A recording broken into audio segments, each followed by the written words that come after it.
going to ask if it was possible for the session to be recorded. But noted, yeah. It is being recorded. Thank you so much.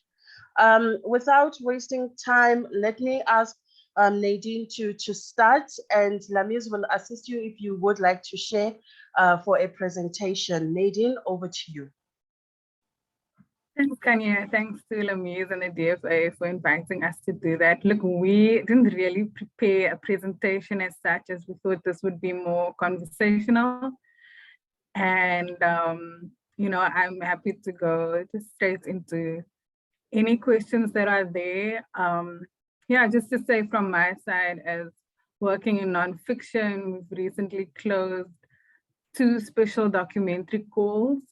So we're very excited about that. They're currently being evaluated, which is the We've Always Been Here and We Choose Each Other calls, which is for 2 feature docs. And then apart from working in the documentary stream, I'm also working in animation, and we've also closed the animation slate. Yeah, so those are 3 major call outs that have closed quite recently and that are going into evaluation. Yeah, that's it from my side. And of course, the big deadline coming up on the 11th. So we are, you know, busy taking queries and answering queries best as we can. We're getting a lot of technical praxis queries at this stage, which we are there to assist with. But yeah, very excited to do this. Also to say that, of course, it is cycle 1, so all kinds of formats are available, and also to all tiers. So yeah, looking forward to receiving the work and doing this chat so that more work can reach past the compliance stage. Thank you very much. Nadine, just in terms of the audience that we have today, I mean, it's made up of emerging filmmakers, developed filmmakers, and quite experienced filmmakers. And so some of them may not be familiar or have never engaged the NFVF processes before. And part and parcel of what, of course, we'd like this session to be is interactive, but also to actually share information on how to go about it. So I'll come back to you in a little bit, and I just want to bring Mlamli on. And Mlamli, I'm going to ask you to introduce yourself, and I'd also like you to give us a step-by-step process on how do you apply for funding at NFVF? Where do you start if you've never done it before? Thank you so much, Khanyi. Thank you for the opportunity. We really appreciate, we really like to engage with a lot of people, especially in the industry, because we exist because of you guys. And I like the opportunity to at least be able to talk and express who are we, what we do, and maybe you'll get questions. But before I start, let me maybe start with talking about our key funding pillars. Right, like Nadine just said, we currently have a call that is on for production and development, which is for both fiction and non-fiction projects on the tier 1, tier 2, and tier 3. So on all the 3 tiers. So we have that is open right now. It's closing on Friday, the 11th. And then the other call that we have that is open at the NFVF is a training provider call that is calling for all the people or the training providers who are intending to train people in the industry. And that call is also opening next week, Monday, the 14th. So please take note of those key dates. Those are the key calls that we have now. But recently, we've just closed a number of calls, which is the festival hosting and marketing and development call, which we just closed now. And also, as Nadine said, we had 2 specialized documentary calls that we've just closed. We are busy with the evaluation processes on that. And then we also closed an animation slate call that we're also busy with the evaluation process. And then finally, we also had a co-production call with the Netherlands, which closed last week, Friday. So moving on, I'm going to maybe first brief you on the evaluation processes, the stages. How do we evaluate? or maybe before I go to the evaluation, let me go to the application. How do we apply? How do you apply for a call at the NFVF? We advertise our calls on a number of social media platforms, including the NFVF website. So I really recommend people to at least log on into, just check the NFVF website at least once every second week. You may see a call that is relevant to the project that you're working on, and then you can then apply in there. Once you are on the website, and then the website will take you, you will see a number of calls that are open, and then you click on the one that is relevant to your project, which will take you through to our application portal, which is Praxis.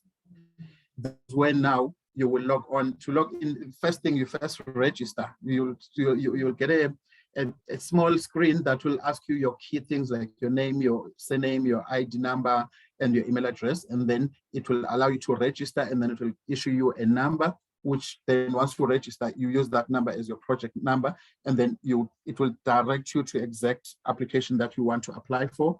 And then it's going to ask you a lot of information, a lot of documents, because obviously the evaluators would want to know you in full, in addition or in comparison to the call that you're applying for. You will then write all the details of the project, your personal details, your address details, etc. And then it will then guide you to the funding policy, the NFVF funding policy. So it won't let you go through until you read the NFVF funding policy, because that's the policy that guides the NFVF in terms of doing the work that we do. So once you're in I'm sorry, Lamli, can I just ask you to pause? We're having an audio problem with quite a few attendees that's saying they cannot hear the session. Can we just confirm that everybody is now sorted with audio? You can hear the session, because it's very important that they hear you and the information that you're sharing. If everybody can hear the speaker, can you just let us know in the chat session so that we can fix any technical gremlins if there are any. And to our speakers, Nadine and Mlamli, can I kindly ask you to switch on your cameras? I mean, trust you me, already when we send emails, we don't know who we are sending to, but at least if we can put a face to the names, it would help us a lot. There you are. Mlamli, thank you so much. Hiding this beautiful face. Nadine, thank you as well. If you could also switch on your face. There you are, Nadine. Thank you so much. I see everybody saying they're okay with audio. Mlamli, please do continue. Thank you so much. Like I was saying, it's very important to read the NFVF funding policy, because that's the guideline document that sort of regulates us, that manages us, that leads us, which was developed by the NFVF Council. So whatever that we do in all the funding calls and everything, we are guided by that. I'm going to explain further as I continue with the process. So once you apply online on the Praxis system, then it's going to ask you all the documents that are required. Remember, not every call is the same as the other. So you're going to have to look at the requirements very carefully and know that these are the requirements for this specific call.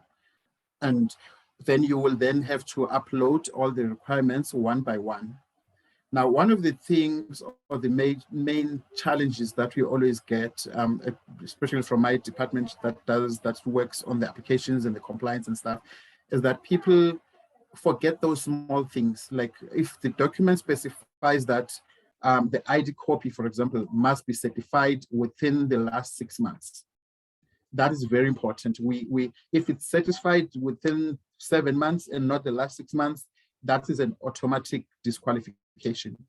So I really beg, because we are heavily audited in terms of our processes. So we got to make sure we stick to what is on the policy and to what is on the call, because it wouldn't make sense for the NFVF to approve funding for a company X that did not submit a document that is missing whatever requirement, or that is not valid, or that's submitted a document that is invalid. That will be an automatic audit finding for the organization. So we are very strict when it comes to that. And it's one of those things where you find a very good application that is being disqualified for something as small or as little as that. So it's one of those things. And then once you complete all your application, you submit everything. And one of the things also that I always emphasize is that people must not wait until the last date or until the closing date. And it's one of the things because we realize that about 95% of applicants, they apply a day or 2 days before the closing date. And that is not helping because you would want, if you're serious, you really worked hard for your application, I would recommend that you apply at least a week before the closing date, and then you can then send an email to our mailbox, which is applications@nfvf.co.za. Then to say, I've made an application and I request you to please just double check if everything is in order. By doing that, then we are able to help you because we can be able to open your application and just double check if everything is in order. If we're happy, then, but if there's something that's missing, it doesn't matter how small it is, we will be able to tell you to say, document X is missing or document X is not valid, please correct and resubmit. Now you still have time because after the closing date, there's absolutely nothing we can do. It's a no-no. So it's one of those little mistakes that most people do, and unfortunately, we have to be strict, and we are strict, and it's just not nice when people are being disqualified for small errors, but there's nothing much we can do. I mean, if we don't subscribe to our own policies and processes, then why do we exist? That's the big question.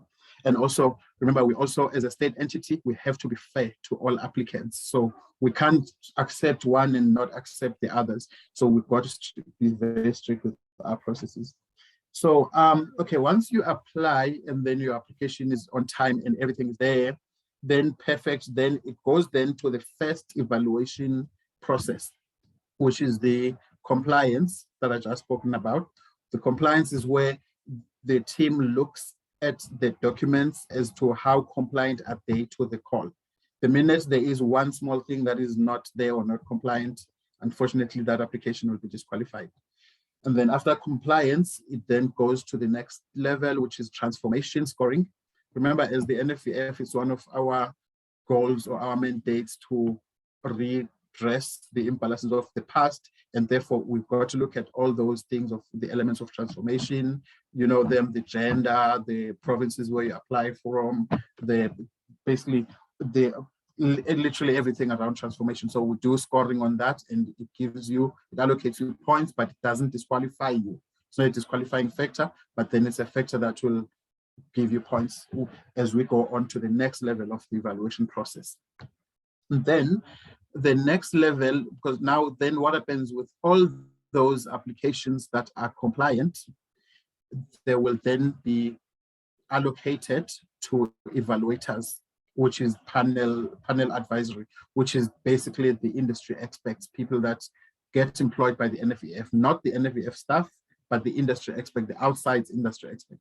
So each project, we make sure that it gets seen by a minimum of three evaluators, so that there could be as much objectivity as possible, and the passing mark being 70%. So all those that reaches over 70%, then they're able to be taken to the next level, which is the panel meeting, right? Now, in the panel meeting, who is there?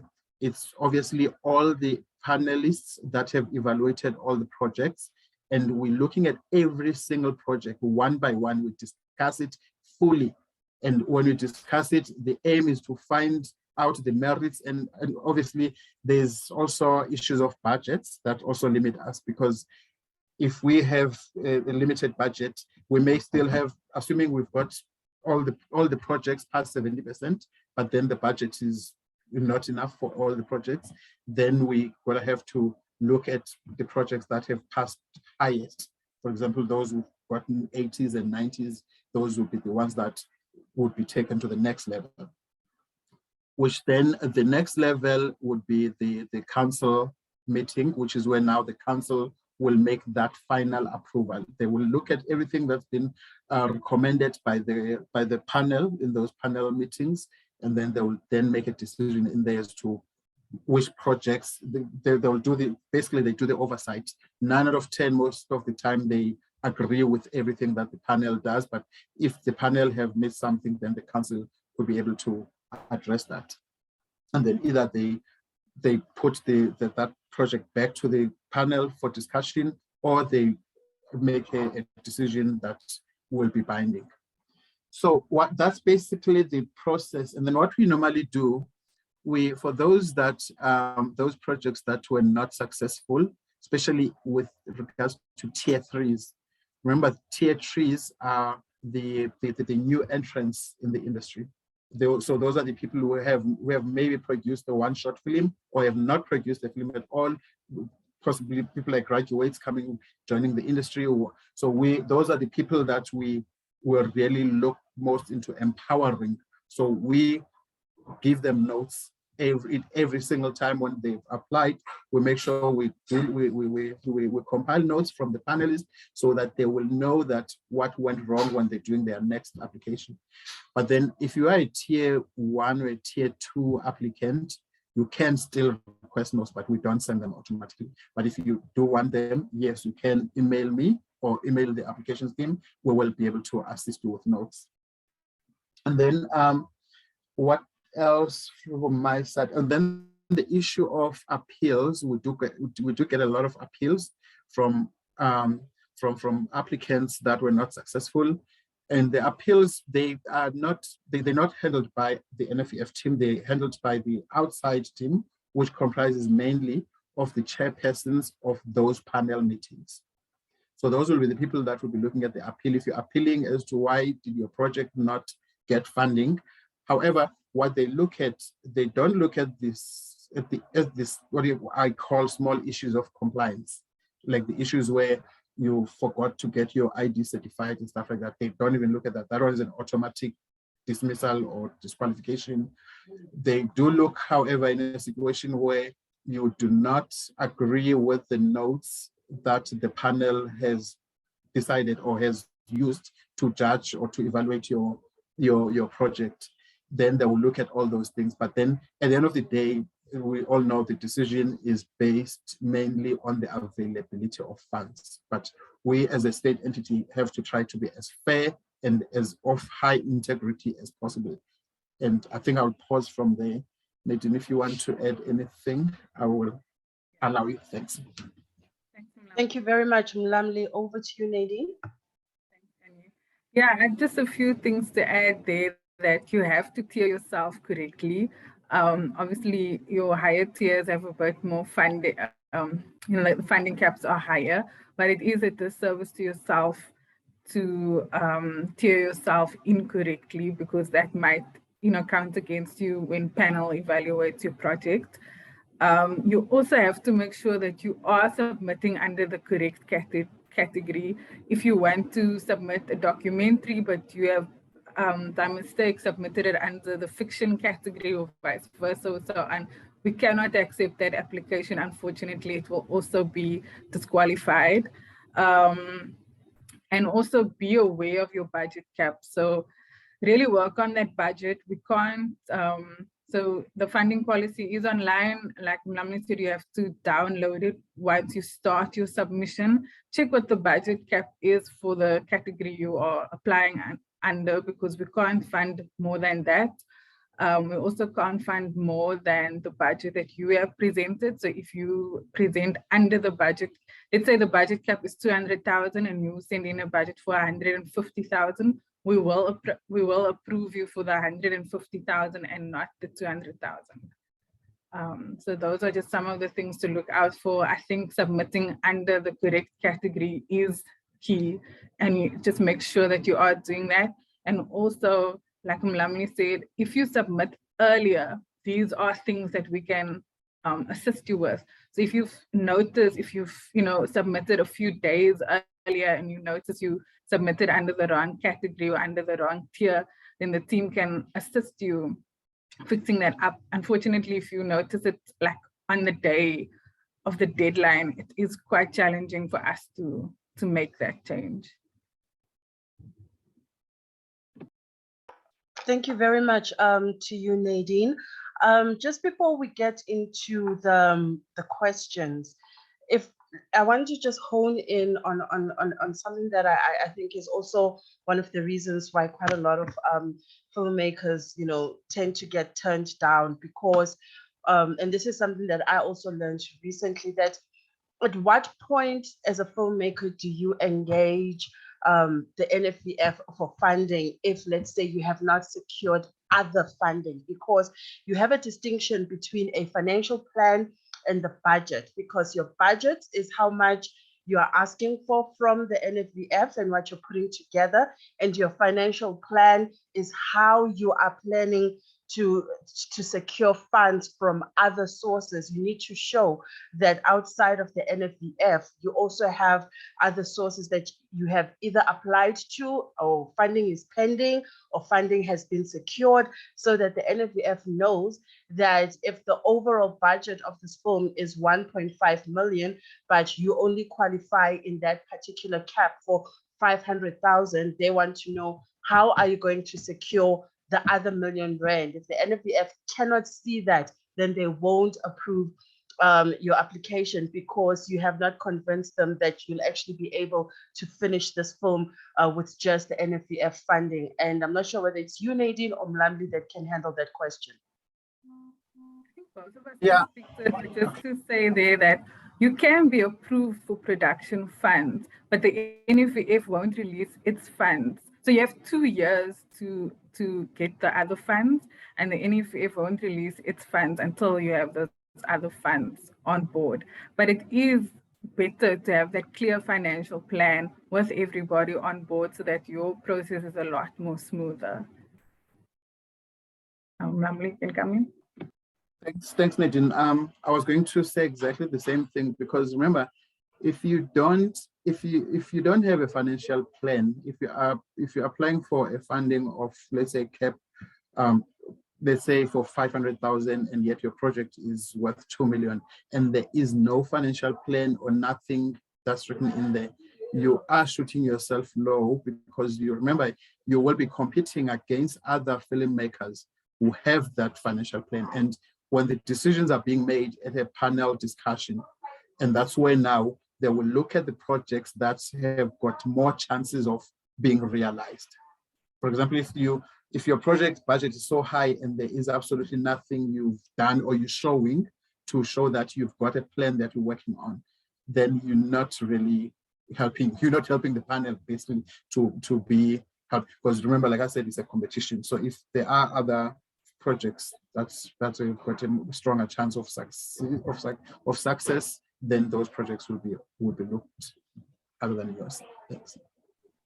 Thank you very much to you, Nadine and Mlamli. I'm now going to open the floor for questions, and I'm going to start with those that have been written in the chat function. Unwabi Saklashe, she's written in and she says, I applied early last year and I was rejected. I asked what had I missed, because I didn't want to make the same mistake, and there was never a response. So I'd like us to talk about communication and feedbacking to filmmakers, and how long an average response takes. And I'm just going to go through them before I bring it back to my speakers. Amita is also saying that I'm currently sitting and filling in the NFVF form, and I'm unable to access the policy. So it may also just be a technical thing on how to find the actual policy document. Gabriella Bloomberg saying that the download link wasn't working today for the NFVF funding policy. It worked last week, but it did not load. Many people had this problem today. So that's also a technical issue to be looked at. And Amita comes back again and says, what if my project started as a documentary but changed into a feature or short based on a true story? How do I recategorize this in the application? And another one coming through from Ayanda, and saying that, Mlamli, you mentioned that the second evaluation process is transformation. Does the NFVF team look at transformation within the production team, i.e. the team that works on the project, or the person applying? Where do you base your categorization of transformation? And then there's one that I saw. Jesus, the questions are coming fast and heavy. I'm not even able to see them. But there was one about TV concept and how to differentiate between a TV concept and another concept. As soon as I find that question, I'm going to, yes, there we go. It's from Jody Senk saying, when applying for development funding, there is a category of TV concept and TV format development. What is the difference between the two? So there are many other questions on the floor from the chat, but what I am going to do is also acknowledge the hands that have been raised. If you do have your hand raised, please be patient. We will come to you. And if you do have a question, please use the function of raising your hand and we will note your hand and come to you. Palisa, I've noted you. Joe, I've noted you. Who else? I'm trying to scroll through. If I haven't seen your hand and you do have a hand up, please do let me know. Joe, over to you. Thank you for allowing me to ask a question. So can you hear me? Yep, we can hear you. So my question goes around, as an applicant, is it detrimental to apply as an individual instead of as a production company, as a tier 3, or is it one and the same thing? All right, thank you, Libona. Palisa, thank you, Joel. Palisa, Libona. Thank you, Khanyi. My question relates to compliance. I just wanted to get a better understanding as to why it's important to have a certified ID within 6 months, as opposed to just having an ID certified. Thank you, Palisa. Mfanelo Njongo. Njoko. Hi, ma'am. My question is, can a filmmaker submit like more than one project for, like, maybe let's say he or she has a documentary and a feature film as well? Thank you. Thank you very much, Mfanelo. Mishak Menkis. Mishak? Mishak, are you there? Okay, we're going to move on. Edingo Mane, go ahead. Hi. Thank you, Khanyi. Thank you. Yeah, thanks for allowing us an opportunity to ask questions here. I wanted to ask directly to the NFVF to say, if you have a concept that you are currently working on as a documentary, how do you apply, or do we have to wait for another call? Or when is that call happening so that you can be able to apply? Thank you. Thank you very much. And I'm just scrolling through to see the question. Eldon? Hi there. My question's kind of possibly echoes Joel's question a little bit in terms of what allowance is made for independent filmmakers in terms of funding in top tiers. In the past, it seems that you have to be part of a company, and that kind of leads to being suggested that you should team up or partner with people who aren't actually, making the film or passionate about it, and maybe just partner for the wrong reasons. So my question is just, how do you guys sort of make an allowance for independent filmmakers in the top tier funding process? Thanks. Thank you. Siyasanga Mbikwana. Hi there, good evening. I'd like to just basically ask, and maybe it also echoes the transformation, with regards to transformation, are there specific categories that you will submit? For instance, there was just a category now that was open for queers and transgender. Now, do you also look at the actual script to see how the transformation within the script, and maybe it will score higher marks? Or is it through, you just look at the concept with regards to the documentary or the filmmaker, the fiction that we submit for funding? Thank you. Thank you. I'm going to stop there for now for this round of questions. I'm going to come back again for another round. Let me give our speakers an opportunity to respond. Nadine and Mlamli. I can respond. You can just guide me if I've missed anything, because I just made a few notes, not on everything. If you have changed your project, you've developed it as a doc and now you're turning into a fiction, that is fine. You just have to indicate that. You also submit a motivation letter as part of the submission. So it's good to write about the project history in the motivation letter. So that is fine. And if you want to carry on, continue with the project as a fiction, that's absolutely fine, as long as you then enter it under the fiction category and you can write about the project history in the motivation or whatever other documents you see fit. TV format is available for documentaries under development, and the TV feature series is available for nonfiction under production. So I hope that clarifies things. For development funds, anyone can apply as an individual under development. You must have a company if you're applying for production. Yes, you can submit more than one project, and if the work is really good, you can be approved for something in development and something else in production, but we can't approve more than one project in development or more than one project in production, because it would be seen as double dipping, because there are specific funds set aside for development, and there are different budgets for development and production. Yes, there is space for independent filmmakers in the top tiers. Most of our filmmakers in the top tiers are independent, so it's not, huge commercial production companies. These are filmmakers that have made 2 or 3 feature films. They are independent filmmakers. And then the question around transformation within the script. That is also just left up to panel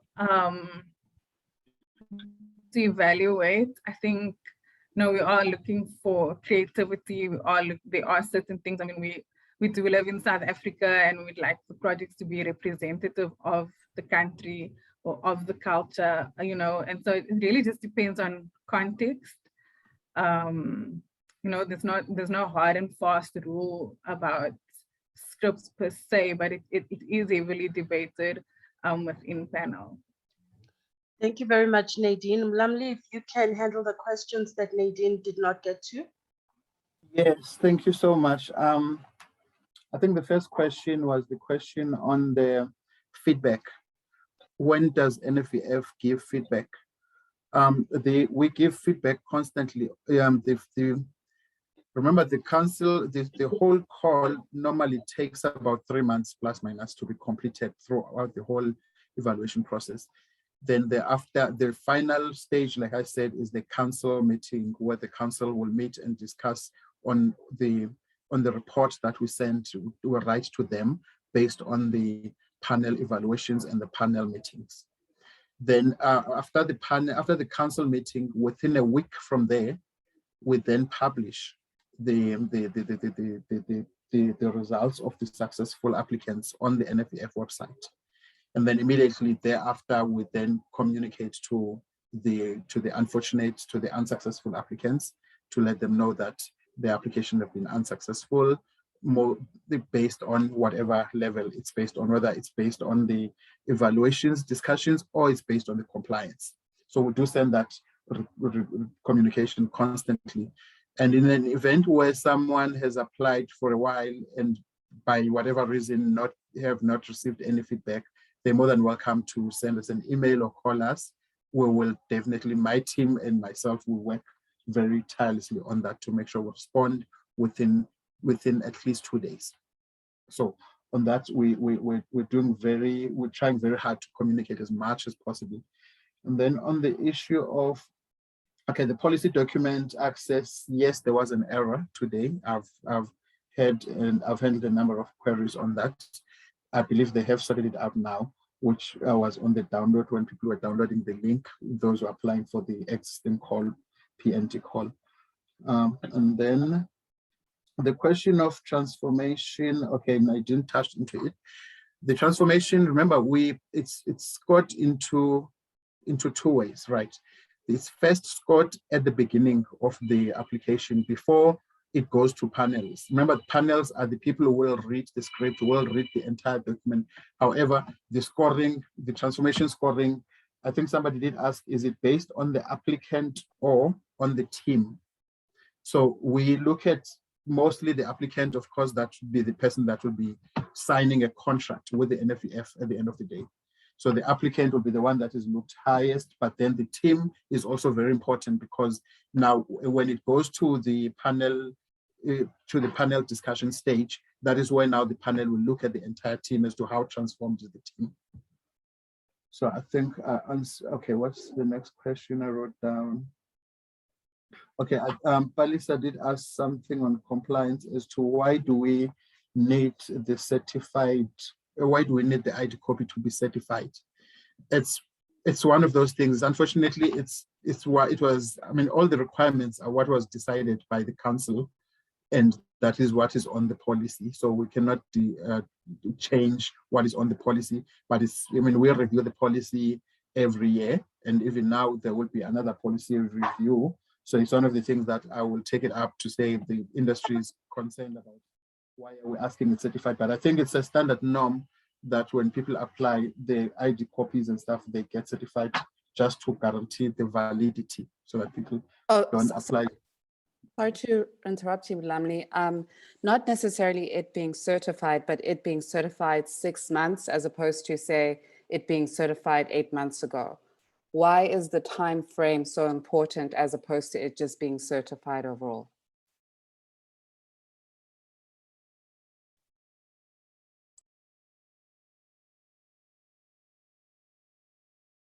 Khanyi, your mic is off. Oh, sorry. I was saying, guys, can we go through the facilitator so that we're having a... But remember, generally, the age limit of a certification is... Lamli, we've lost you there for a minute. We can't hear you. Can you hear us? All right. While we are waiting for Lamli to get back, Nadine, maybe you can field that question on why specifically the 6 months requirement, as opposed to just having an ID copy that one can submit. Why specifically within a 6 month frame? The NFVF is a government agency at the end of the day, so we're going according to government standards, so that hence the 6 months. It used to be 3 months, I think, and now it's 6 months until lockdown. All right, thank you so much. I'm going to go to the second round of questions. And Mishak, is that a historical hand or is that a new hand?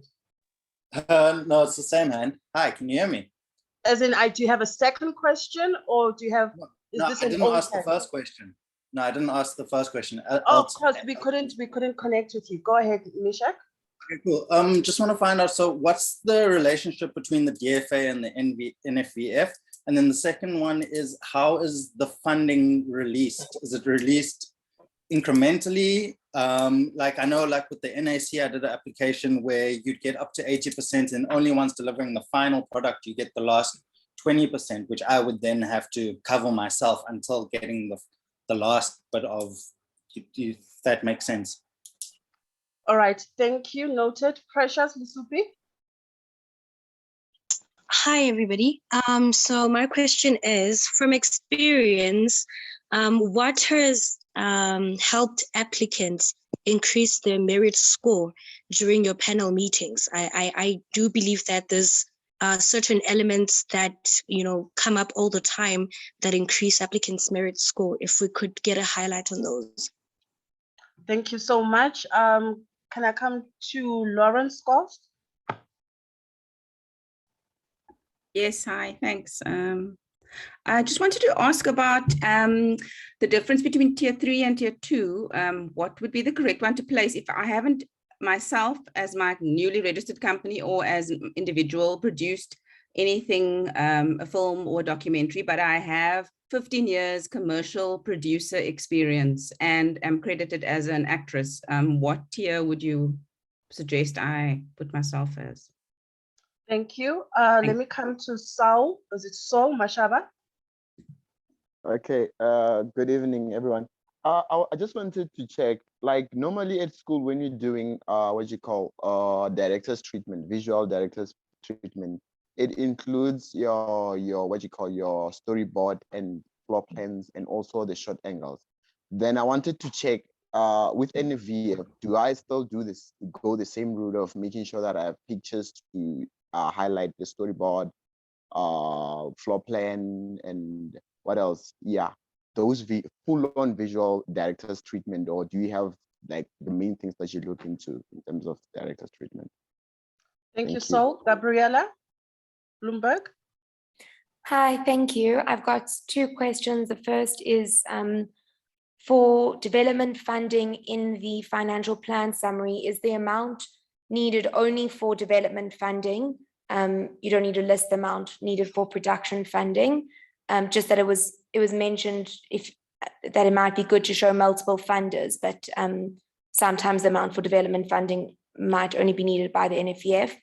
And a second quick question, is it okay to be part of two teams, but neither of them as the main applicant? So one team as coming on board as a researcher and the other team being the producer, but not as the actual applicant. Thank you. Thank you so much. And I do have another question that I saw here. Cheryl Tuckett.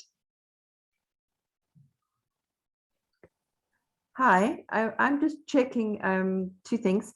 Did I understand correctly that if you are successful in securing funding for production, you don't get the NFV grant until any kind of prospective funding or all prospective funding is secured? And there was one, and the other question was, do they consider VR filmmaking documentaries? Those are two questions. Thanks. Thank you. Thank you. I'll just also go to some of the questions on the chat.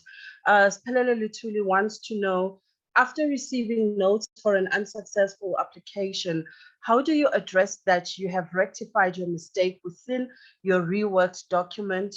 That look, I have addressed the issues raised by the panel.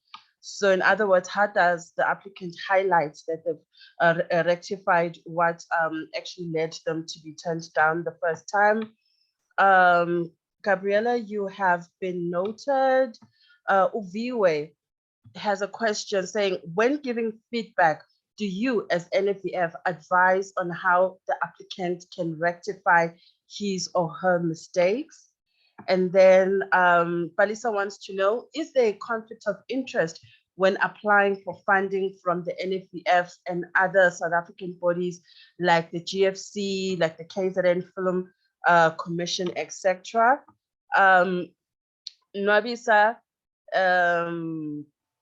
all right, lovely. Apparently you didn't answer her question, which was to ask for feedback. Nwabisa, I think he said that usually they take about 2 days to give feedback. And if you still haven't received the feedback, Mlamli and Nadine will give out their emails at the end, and perhaps you can take that conversation offline so that they can find your specific email, and perhaps it may be a matter of resubmitting that email for them to look at. Mickey also just wanted to clarify the relationship between the NFVF and the DFA. So the Documentary Filmmakers Association is a non-profit organization.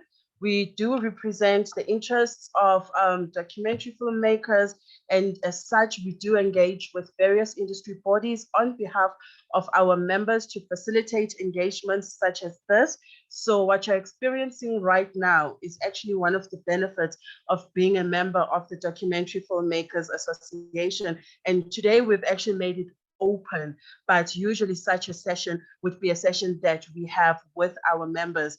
And this goes back to my earlier point that please do join the Documentary Filmmakers Association, because some of these sessions, you know, in the future may not always be open, because this is a benefit for documentary filmmakers as well. But this time around, we thought we'd just do an industry-wide call.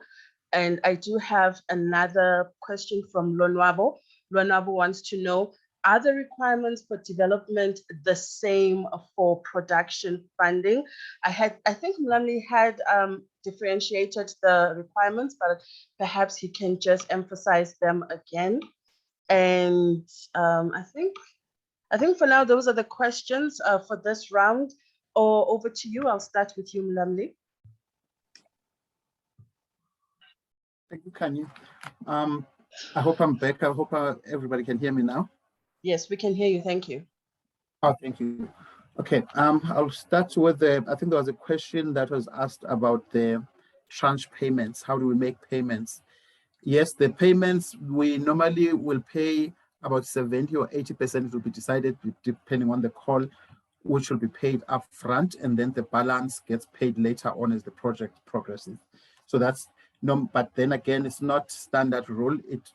Every call is different, but normally that's what we'll do, especially when it comes to production and development. And then I think the other question, okay, Precious did ask something as to what causes scores to be high, or how can one score high in the panel meeting or in the panel evaluations. Again, remember, when you respond to a call will explain all the requirements, what is in there, but generally in production and development, they will look at the issues of the concept, how is the concept, they'll look at the story, they'll look at the characterization, they'll look at the structure, they will look at your presentation in general, they will look at your budgeting, how clean is your budget, your financial plan, do you have a financial plan? They will look also at the team. How experienced is the team that will be handling the project? How experienced, how transformed it is. So those are some of the key things that they look at. But like I said, every call is different, but those are generic things that I normally deal with when I have to be doing a feedback to applicants. And then what other question? There was also a question around clarity when you mentioned, Mlamli, that even if an applicant is successful, the money won't be released until the applicant can show that they have other sources of funding for the film. And perhaps the question that the applicants want, or the attendees want to know is it 100% of the remaining budget, or what exactly do you want to see from the filmmaker before you release the funds? Yes, okay, Nadine will give a full answer on that, but the key thing is to make sure you've got your finance plan intact. Like I said earlier, if you don't have a finance plan, you're applying, your project is valued, or it will cost so much high, and the NFVF cap is lower than that, then you need to, in your application, to express how are you going to bridge the balance. Because if you don't do that, then you're not helping the evaluating committee, because they know, as much as they would want to, let's say your project is very good, everything else it sticks on, as much as they would want to approve it, but then the question would be, if they give you that money and then you don't have means to recover the balance, you have 2 years. Remember, when you sign the NFVF contract, you will have 2 years to complete the project. But if nothing happens, if you are unable to get or to access that funding within that 2 years, what happens? That then means the money will need to be paid back, or in fact, the NFVF won't even release the funding until they are very clear and sure as to how you're going to get the balance. So it's very, very important that you write that finance plan as to how you're going to bridge the balance in an event where your project costs more than what the NFVF cap is. Then I think there was a question on tiering. I think somebody did ask a question on. I think the person wanted to know what's the difference between tier 2 and 3, just in terms of how you categorize them. Let me just give tier 3 are the new entrants into the industry. So particularly those are people that are recent, that are coming from the film schools, like graduates from, for example, historical disadvantaged backgrounds. So those people will be, in fact, it even says the tier is only eligible for short film funding. So that's where the tier 3 is. So obviously you can't be still new and while you want to apply for a bigger tiers. And then tier 2 is the filmmakers that have limited experience but have developed and produced 1 to 2 theatrical feature films, television, fiction, or documentary. So tier 2 to 3 are short films or commercials seeking to venture into feature film development and production. And then tier 1s, those are experienced filmmakers who have had a proven track record for developing and producing 3 to 5 theatrical release feature films. So I think that's where the guideline is. If you've produced 3 to 5, going up, then you are a tier 1. You can apply for a tier 1 funding, which obviously has more cap. And then if you have produced 1 or 2, then you can apply as a tier 2. But if you haven't produced anything, it's your very first, then you are a tier 3 applicant. Thank you. Thank you, Mlamli. Nadine, anything from your side to add? Because I made a few notes. Just to go back to how funding is released once you are approved. These are in production and development, they are released in tiers. Tranches. And the first 2 tranches can't be more than 50%. And the tranches are dependent on, what you've applied for, right? So it's not always the same. And the tranches can be discussed in contracting phase, but they're pretty standard for development. It's only production when we really, we can look at that, or the animation sector. Then what has helped applicants increase the merit score? Like Mlamli has said, it is important that your budget, your schedule, and your content speak to each other, right? So if you have a short film and you want to film for a month, your schedule says you're going to go into production for a month, that's a red flag to the panel. So those things are really important. I also would advise, when you are applying, don't be at an early idea phase with your concept. Apply with something where you have your characters locked down, you have access, you've done some degree of research, so that you're applying with a concept, not just an idea. The person who asked about the tiers also really focus on independent work. So the person who asked the question, sorry, I didn't note the name, but I would say because of your level of experience, it sounds like you are tier 2. The treatment, yes, the visual treatment is fine. We also accept the narrative treatment that gives an idea of the visuals of the film, but visual references, actual pictures or links to things are also helpful. Yes, it's fine if the NFVF covers the full development, and it's also fine to be involved in a number of teams if you are not the main applicant. For nonfiction, we need 50% of the production funds in place. VR, yes, we would consider that. Although I don't think there's a separate category for it, so you would need to see where that fits in under shorts or features, depending on the length of what you want to do. How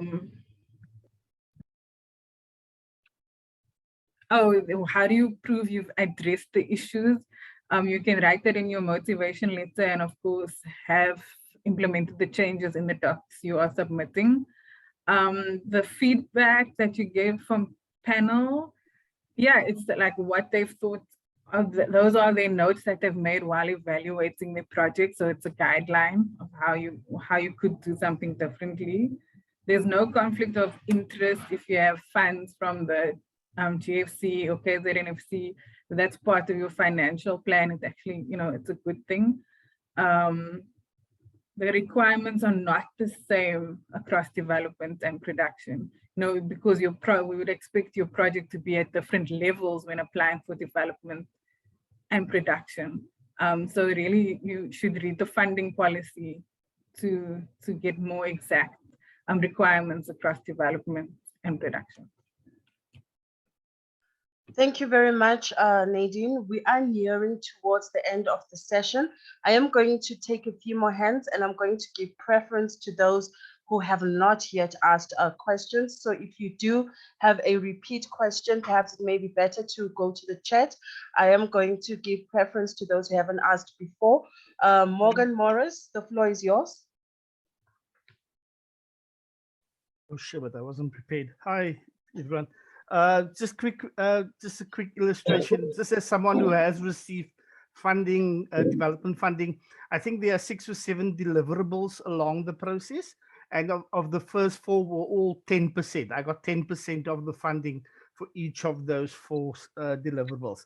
The question is, Nadine, what's the process of going from development funding to production funding? Are you, if you complete all the deliverables, are you sort of eligible for a special shortcut, or do you have to go through wait for a call as well? Thank you very much. Can we please mute ourselves if we have not been put on the floor? Luyolo Bovana. Luyolo? Okay, Luyolo is not there. Lukhanyiso, is this a historical hand or a new hand? No, I've had my hand up for a while. I haven't Okay. had my Okay, go ahead, Lukhanyiso. The first question I wanted to ask is that when applying for funding, do my assets count as money raised towards a production, or are you not looking at that? And secondly, I just wanted to find out also, what are you guys looking for in the motivational letter specifically that would help the application, help you better understand the application? Thank you very much. And let me go to the chat for other question. Amnesia wants to know, does it matter how much experience the team has, or at least is it considered as part of the process? And does the letter of motivation give an opportunity to express the historical value of the project? Nwabisa wants to know, what if you're only left with post-production? Is there specific funding just for post-production at NFVF? And another one from Rick Brockenhorst saying, hi, if I would like to see my eligibility due to race, sex, etc., is there a document that reveals the formula for or scoring, or is this a state secret? What's happening? Mzwai, can you please mute yourself until you've noted and officially on the floor? Okay. If you do have a question, please raise up your hand. There's a feature to raise your hand up and I will come to you.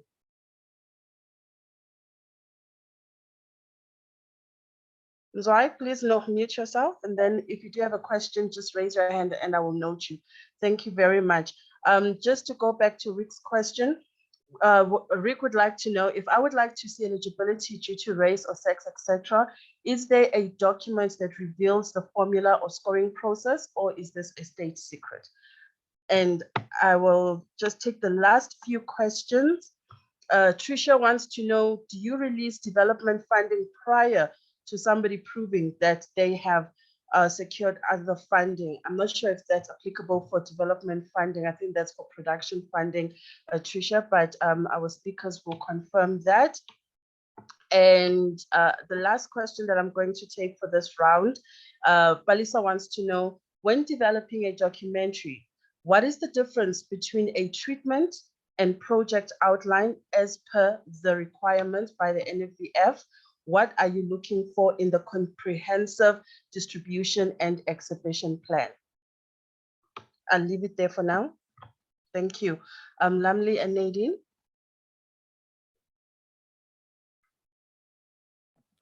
I'll start with you, Lamli. Thank you so much. I will answer mostly those that are related to applications, and then Nadine will go into the technical ones. I think one of the questions,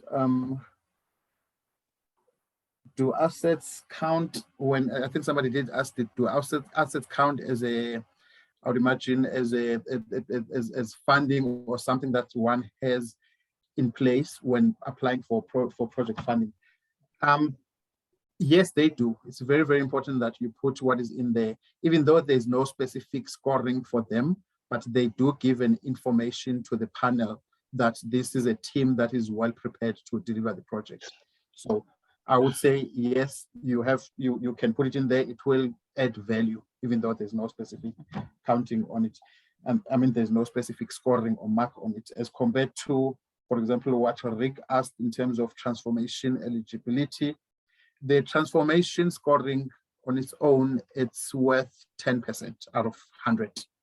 So yes, we do look at the issues of gender, the issues of race, the issues of province.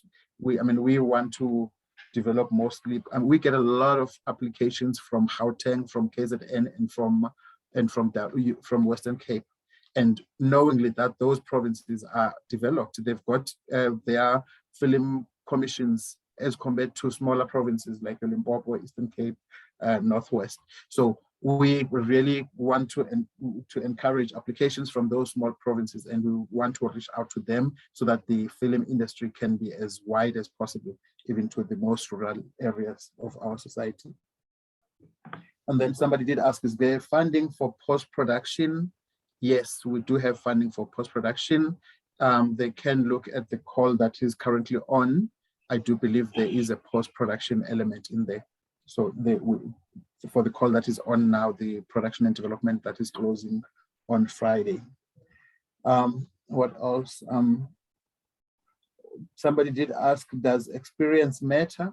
Experience, it does matter. Yes, it does matter. It gives weight to the project. And if you are not experienced, remember, you still have, NFVF does cater for you as a tier 3 applicant. So you still have a chance to apply, even if you're not as experienced as others. Okay, Nadine, I think you can continue with the most technical one. Thank you. Thank you, Mlamli.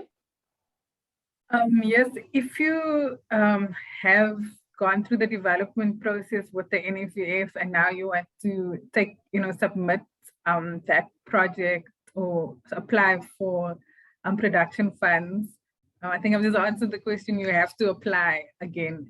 There's no automatic yes, or we automatically fund your production. If you have been funded for development, you have to apply again. It's just how we keep the process, open and transparent.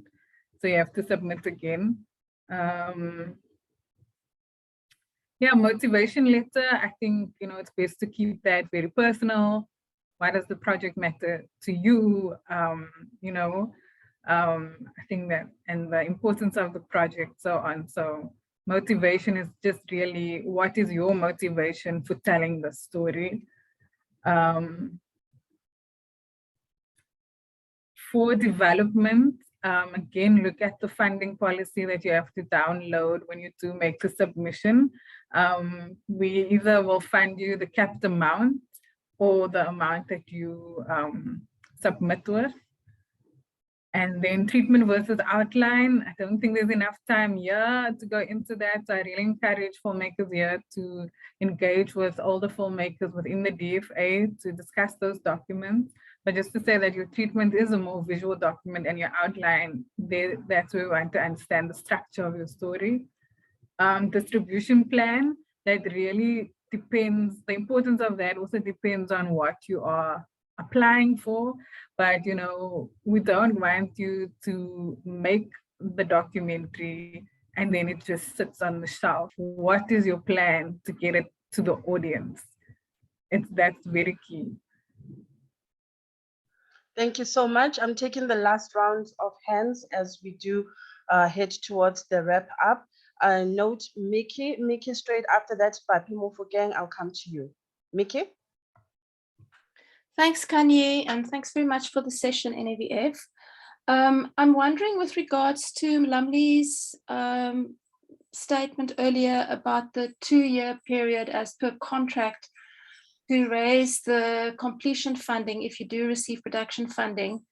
there's been quite a limited access to funding opportunities since the COVID pandemic, and things have slowed down with regards to access to international markets like EDFA, Sheffield, all those places that DFA members have previously been able to attend in delegations to pitch. Would there be a measure of allowance to take this into consideration? Thank you very much, Mickey. Papi, over to you. Papi? Hi. Hello everyone. Good evening. I have a short question.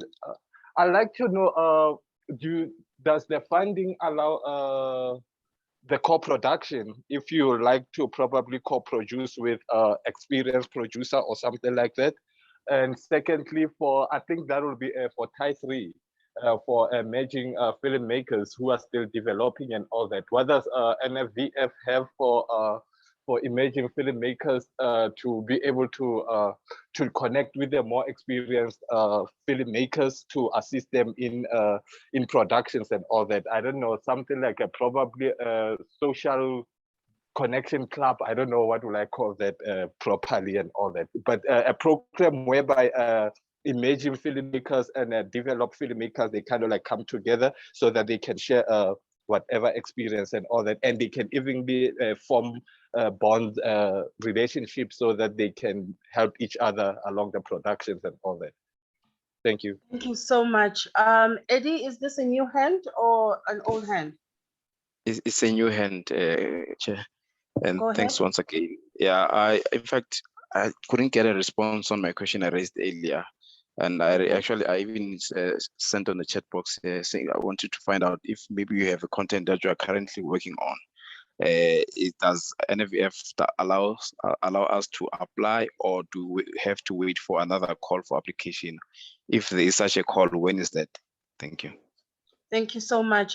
Morgan, is that a new hand or an old hand?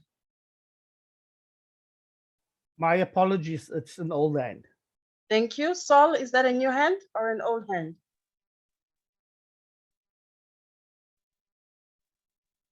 All right, Saul, going once, going twice, going 3 times.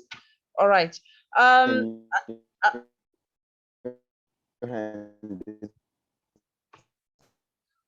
Saul, we can't hear you at all. Like currently.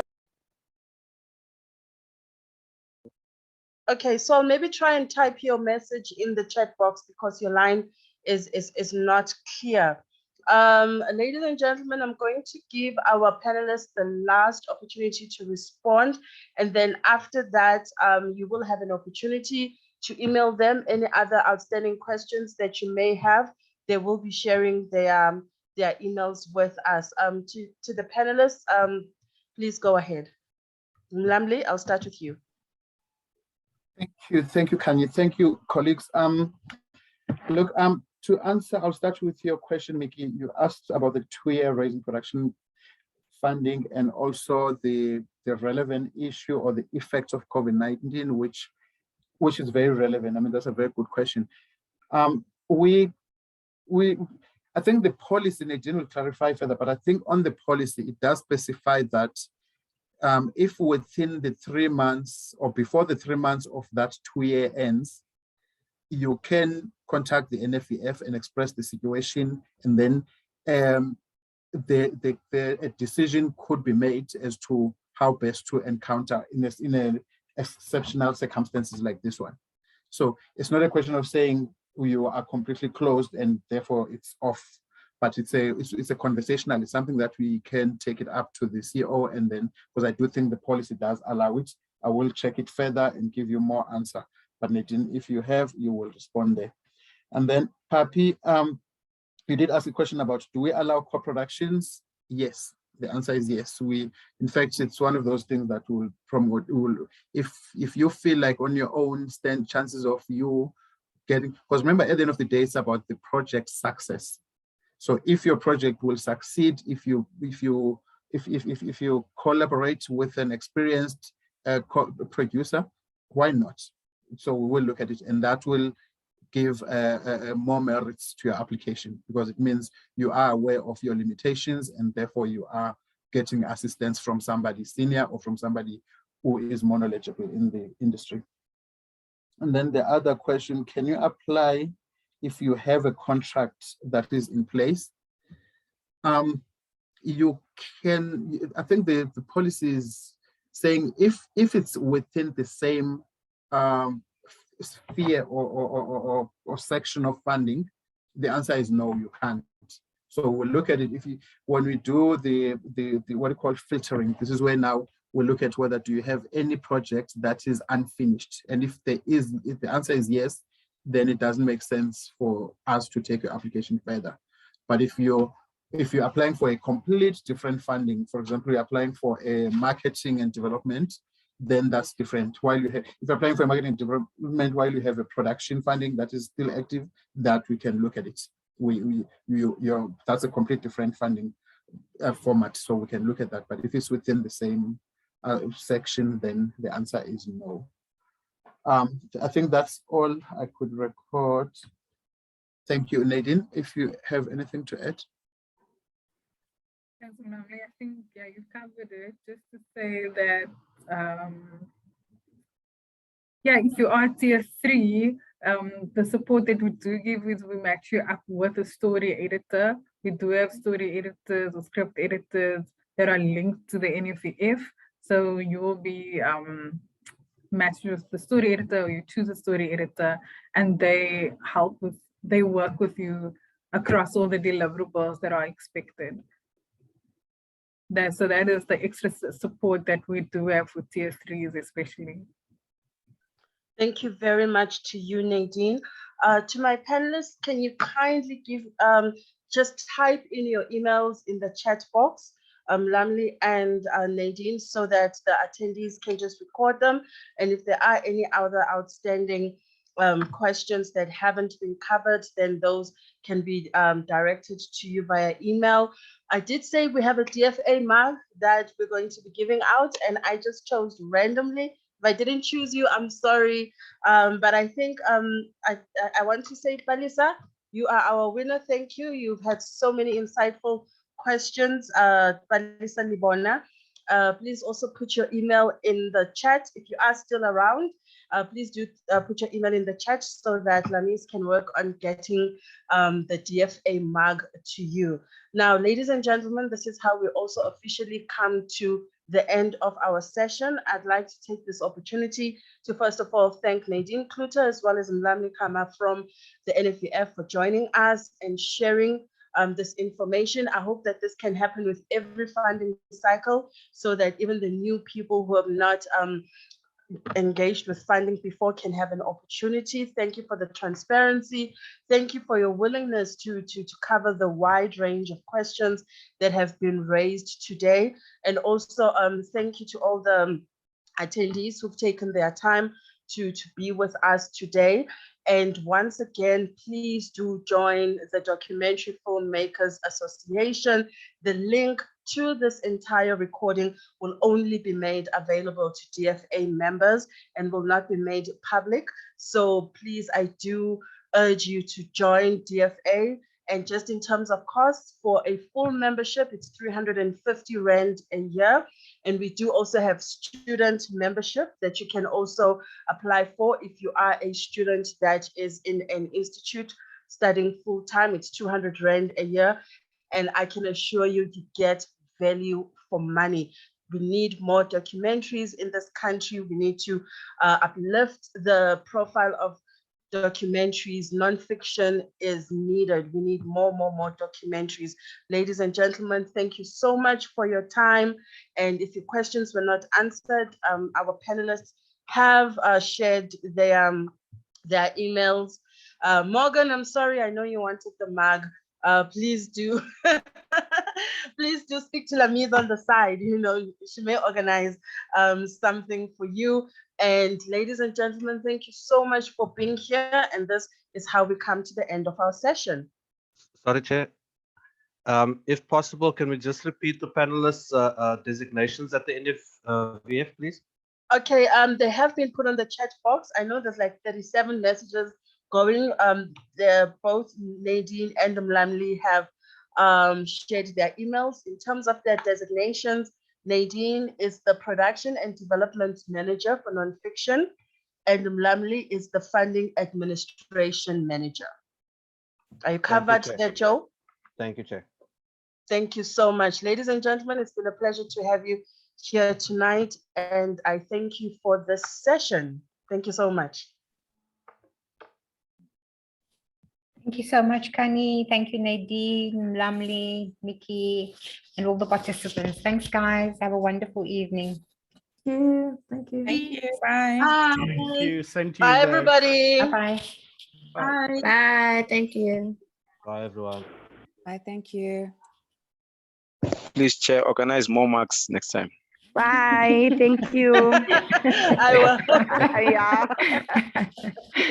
Yeah.